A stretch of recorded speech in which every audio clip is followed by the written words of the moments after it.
Tonight, you're going to go through the Pygmalion Test. You're going to experience a love so great that you'll breathe life into your desired state. That's what Neville talked about in his lecture, Love Endures. And I'll be honest, every time I return to this particular teaching, I discover something I missed before, something that was always there, but I wasn't ready to see it yet. Neville tells this story not about someone he knew, not about one of his students, but about something much older, the story of Pygmalion. Now, you might have heard this before. The sculptor who carved a statue, a woman so beautiful that he fell in love with her. But that's not really what the story is about, is it? See, Pygmalion didn't just create something beautiful and admire it from a distance. He fell in love completely, utterly in love with his own creation. And this is where it gets interesting. He loved this statue so much, this form he had shaped with his own hands, that he prayed to the goddess of love to give it life. And she did. The moment that statue opened her eyes, the very first word she spoke was his name, Pygmalion. Now, Neville says something about this that stopped me cold the first time I really heard it. He says, the first word you and I ever uttered was Jesus' name. And before you think that sounds religious or distant or like something that happened 2,000 years ago, let me tell you what he means. Because before we could ever utter a word, before we could say anything at all, we had to be aware of being. We had to know, I am. That's the name, I am. The name of God, the name of Christ, the name you spoke before you even knew you were speaking. So Neville connects these two, Pygmalion and Galatea, you and God. He says, God, the great artist, created you, and falling in love with his creation, falling so completely in love with you, he gave you the gift of life by giving you the gift of himself.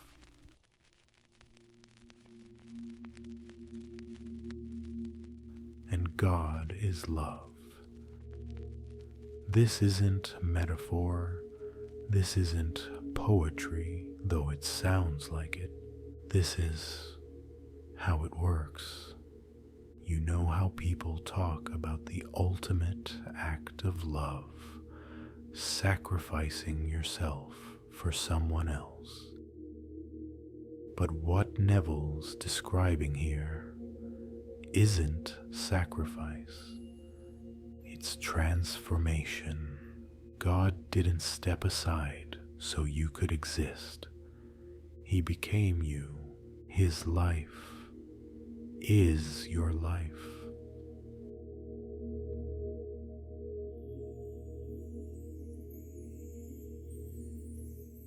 Now, here's where this becomes practical, immediate.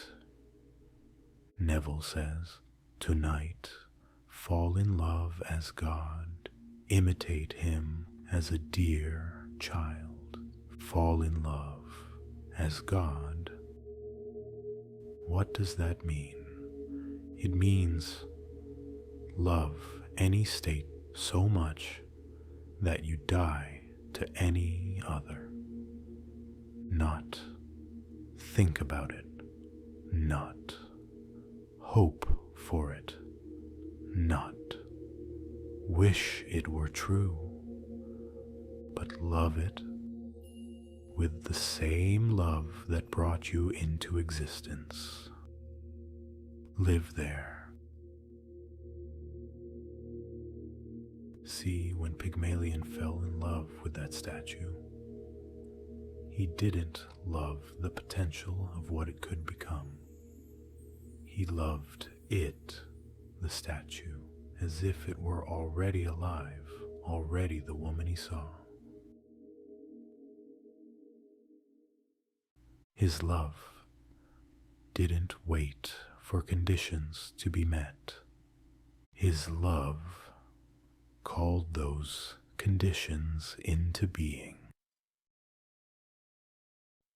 And here's what Neville understood, what he experienced, and then tried to put into words for us. Everything in this world, everything will pass away. Your achievements, your failures, your body, your circumstances, faith will be fulfilled. It will transform into vision, and then it will be complete. Hope will be realized, and then what is there left to hope for? These are attributes of God, beautiful, necessary, but attributes. God is love, not God has love, or God gives love. God is love, and love endures.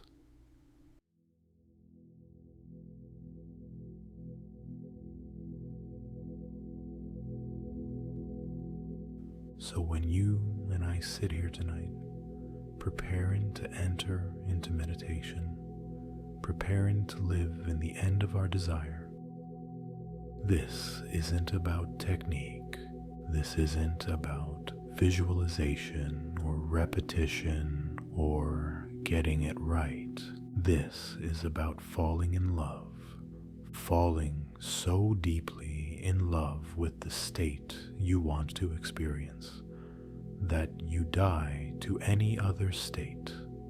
You let the old man die, not through force, not through discipline, but through love. Because when you truly love something, when you love it the way God loved you into existence, you can't not live there. Neville says, fulfill every desire of your heart, for in time it will all pass away. Everything passes away except love. So tonight, we're not going to try to manifest something. We're not going to visualize or affirm or make something happen. Tonight, we're going to fall in love.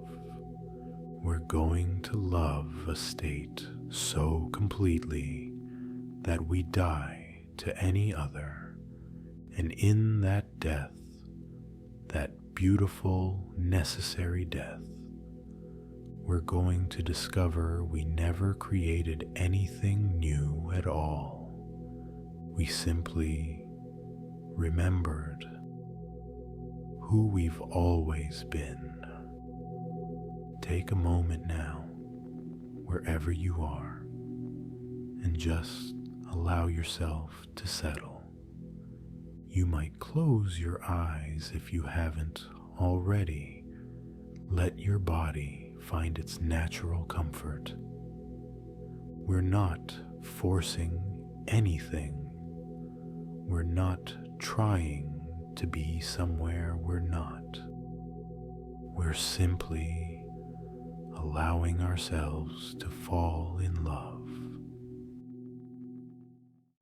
Let's begin.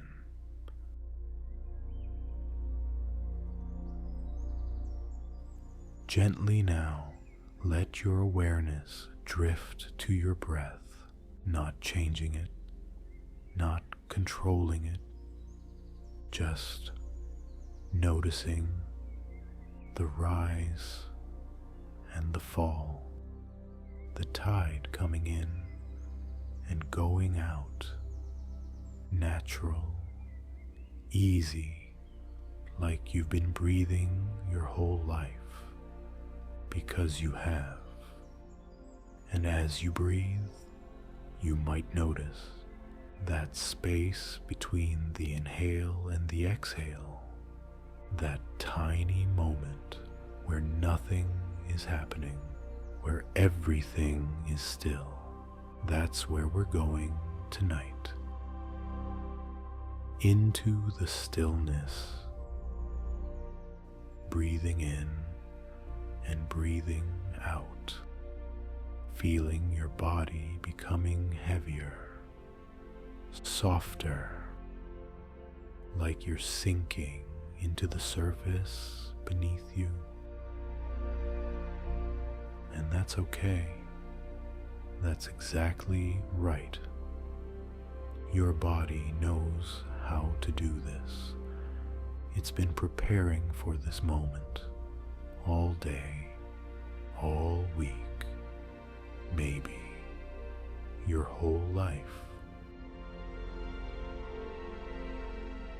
Now, as you sink deeper, I want you to think about the state you desire, not the things, not the objects, not the circumstances, but the state, the feeling of being the person who already has what you desire.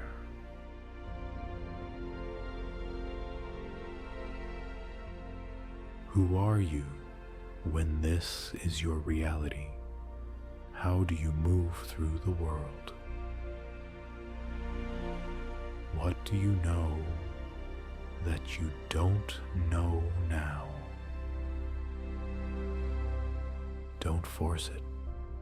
Just let an image, a feeling, a knowing begin to form.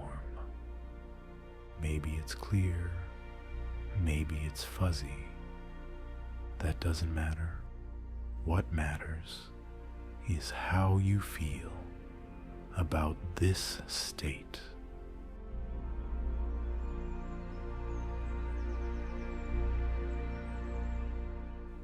And now, here's what I want you to do. I want you to fall in love with it. Not want it, not need it. Fall in love with it, the way Pygmalion fell in love with his creation, the way God fell in love with you. What would it feel like to love this state so much that nothing else existed?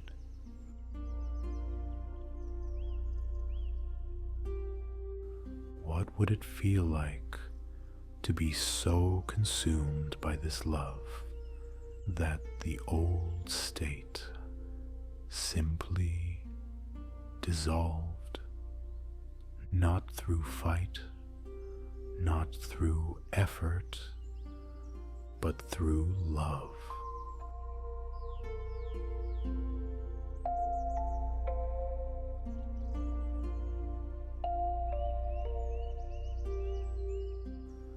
I'm going to read you something now from Neville's lecture.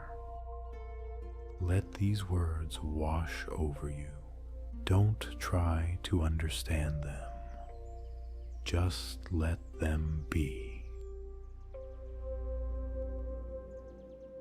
God, the great artist, created you, and falling in love with his creation, he gave it the gift of life by giving you the gift of himself, and God is love. The gift of himself. That's what you're doing right now.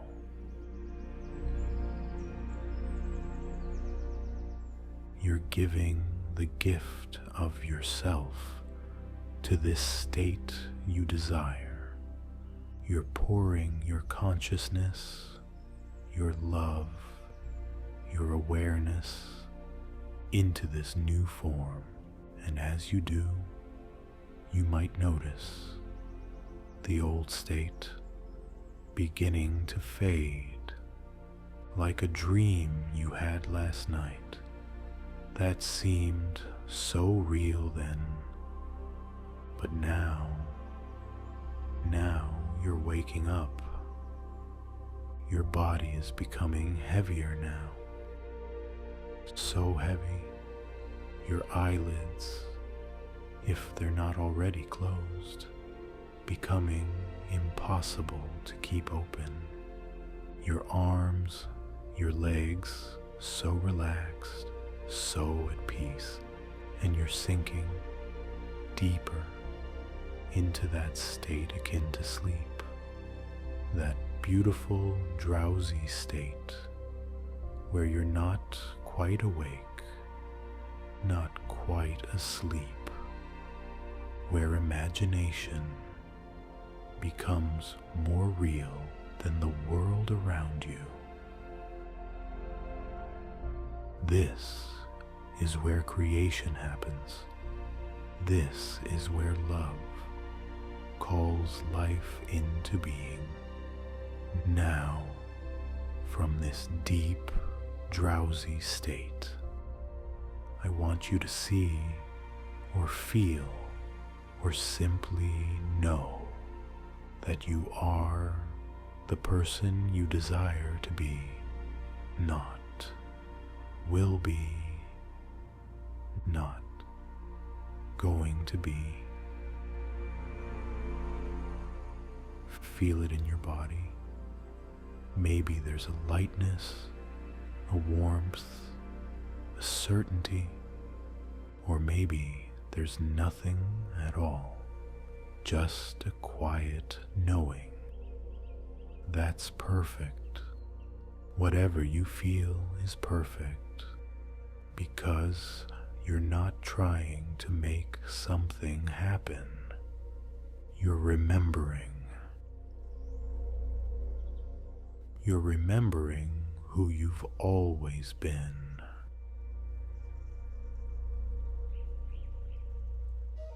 You're remembering the truth that was planted in you before you even knew to look for it. Now, I'm going to guide you through a scene, but here's what's important. This scene isn't about proving anything. It's not about making something happen in the future. It's simply an expression of love. You loving this state so much that you live there for just a moment.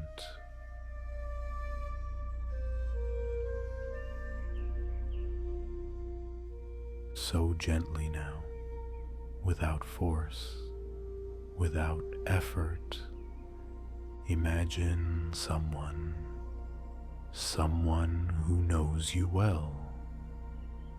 Maybe it's a friend, a family member, someone you trust, and they're looking at you with such joy, such genuine happiness for you. And they say something simple, something that implies your desire has already come to pass. Maybe they say, "I'm so happy for you," or "You did it," or simply they smile with that knowing look that says everything without words. Feel that. Not the words, but the feeling underneath the words. The reality that makes those words true. This is your life now. This isn't imagination. This isn't pretend. This is reality. The old state was the dream. This is you waking up, and you might notice how natural this feels, how right. Like you've been here before, like you've always been here.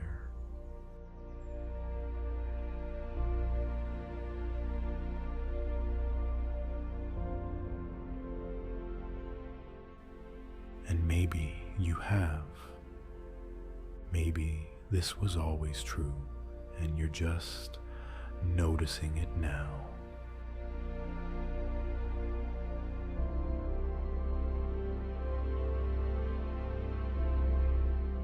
Let yourself rest in this feeling, this knowing.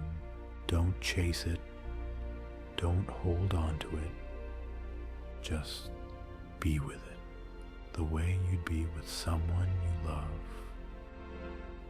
Easy, natural, present. And as you rest here, I want to read you something else from the lecture. Let it drift through your mind like a lullaby. We love because He first loved us. Our love is only a response because He loved us first. I love because God first loved me. Imitate Him as a dear child. If I want the response of love and expect it to come from another, I will wait in vain. But if I imitate God, He will love me because I first loved Him. I live, therefore you will live also. I live, therefore you will live also.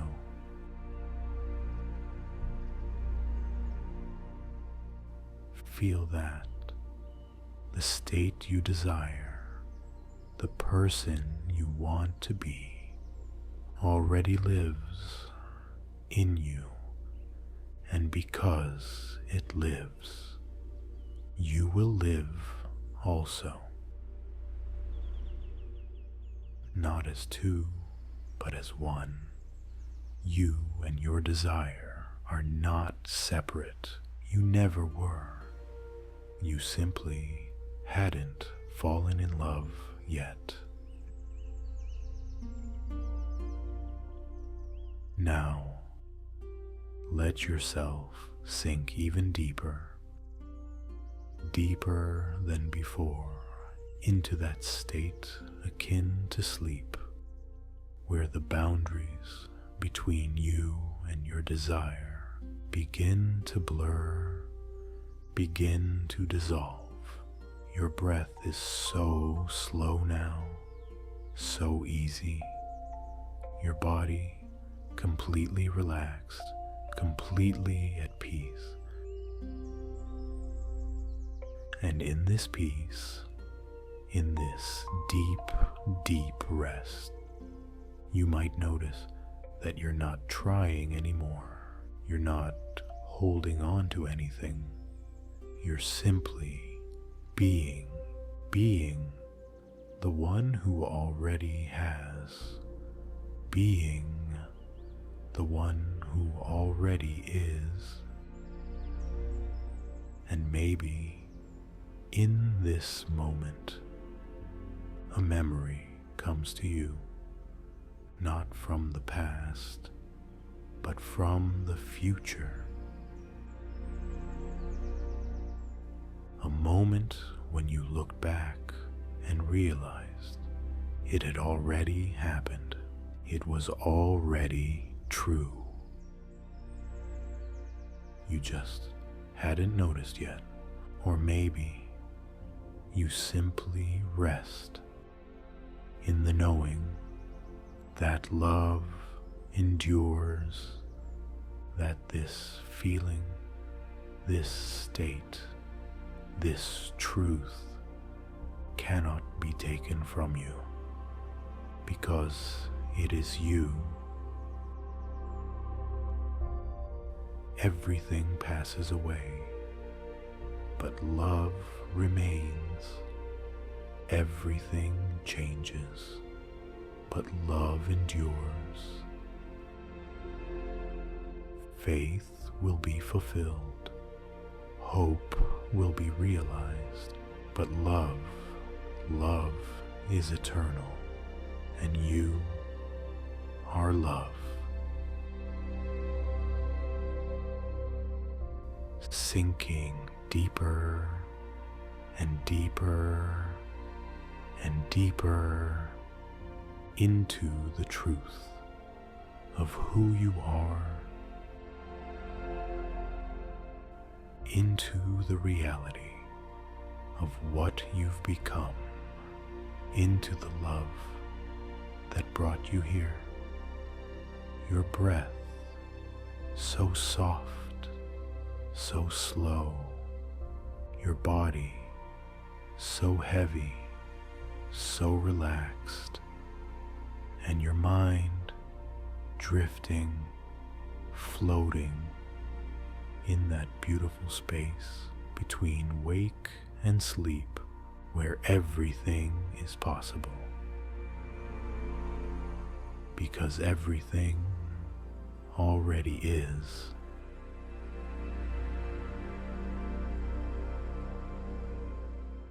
From Neville's lecture, these words: love is forgiving what is unforgivable. Though your sins are as scarlet, when you are embraced by love, they shall be as white as snow. No one on earth can save you. You are saved by the grace of God. And since it's not your own doing, there is no way you can boast.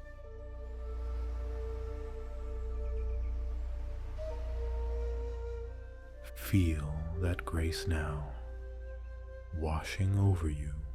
You don't have to earn this. You don't have to become worthy of this. You already are. You always were. And in this knowing, let yourself rest, completely, totally, nothing to do, nowhere to go, just being love, being the state you desire, being whole.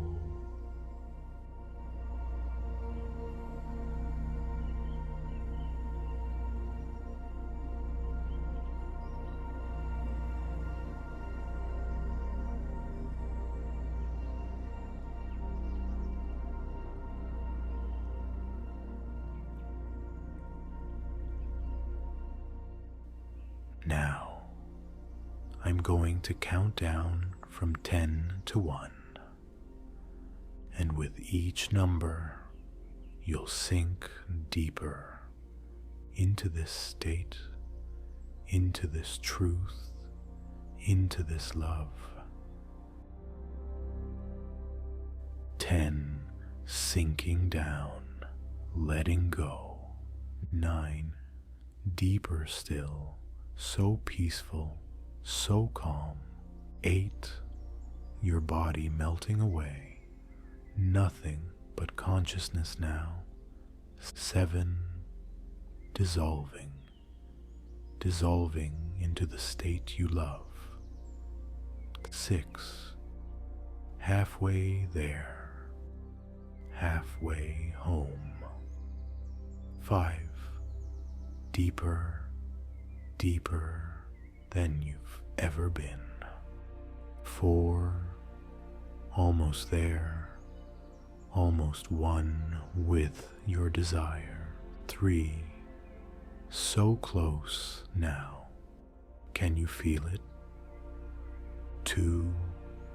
Becoming, transforming, remembering. 1. You are, you are, you are. And here, in this deep, deep place,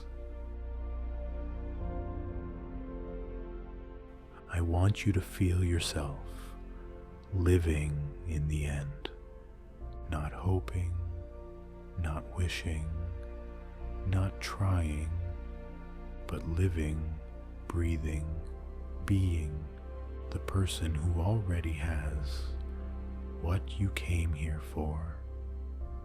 What would today have been like if this were already true? How would you have woken up this morning? What would you have thought about as you prepared for your day? How would you have moved, spoken, laughed? Let yourself remember. Because it's not imagination, it's memory. You're remembering the truth.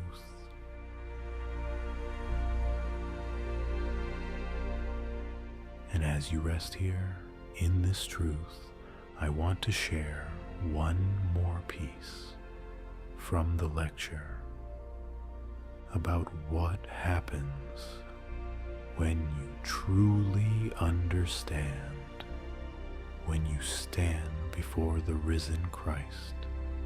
The question is asked, what is the greatest thing in the world? And you answer, faith, hope, and love. Then you will add, but the greatest of these is love. For when Christ embraces you, you become one with the body of love forever. Now that you and God are one, no man or organization of men can put you asunder. You are one with the body of love. You are one with the body of love. Feel that now, not as words, but as reality. You and love are not separate. You and your desire are not separate. You and God are not separate. And in this oneness, this unity, this love, everything you desire is already yours. Not because you earned it, not because you manifested it, but because you are it. Rest here now for as long as you need, breathing slowly, deeply, feeling the truth of who you are, feeling the love that brought you into being, feeling the state you've fallen in love with, not as something outside you, but as you. And whenever you're ready, not now, but soon, you might begin to notice sounds around you, the feeling of the surface beneath you, the temperature of the air. But even as you notice these things, you remain in the state, in the love, in the end.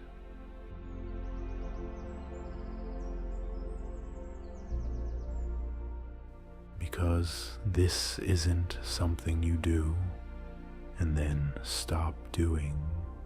This is who you are.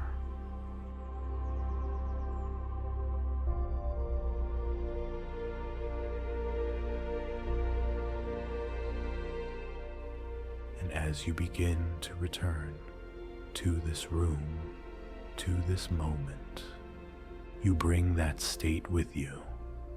You bring that love with you. You bring that truth with you, because it was never separate from you. It was always you.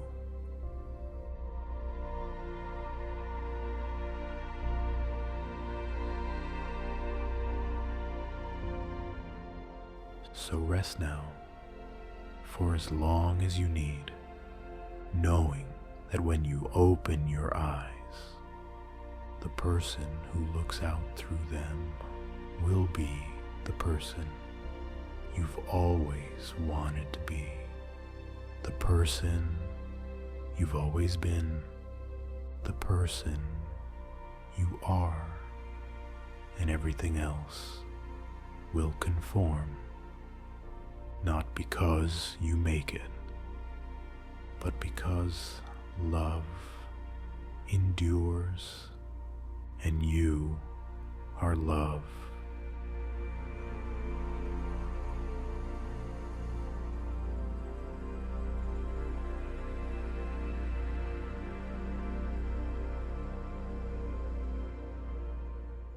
Rest, beloved, rest in the truth, rest in the end, rest in love. And as you rest here in this beautiful state, know that you can return here anytime. This isn't a place you visit, it's a place you live. It's who you are, so let yourself drift. Let yourself float in this ocean of love, this ocean of truth, this ocean of being.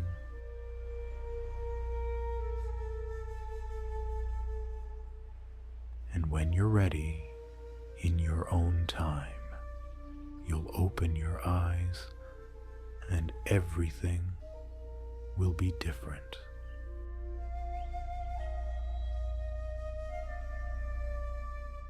Because you are different. But for now, just rest.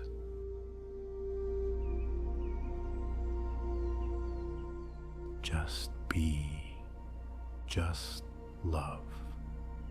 Everything passes away, but love endures, and you are love.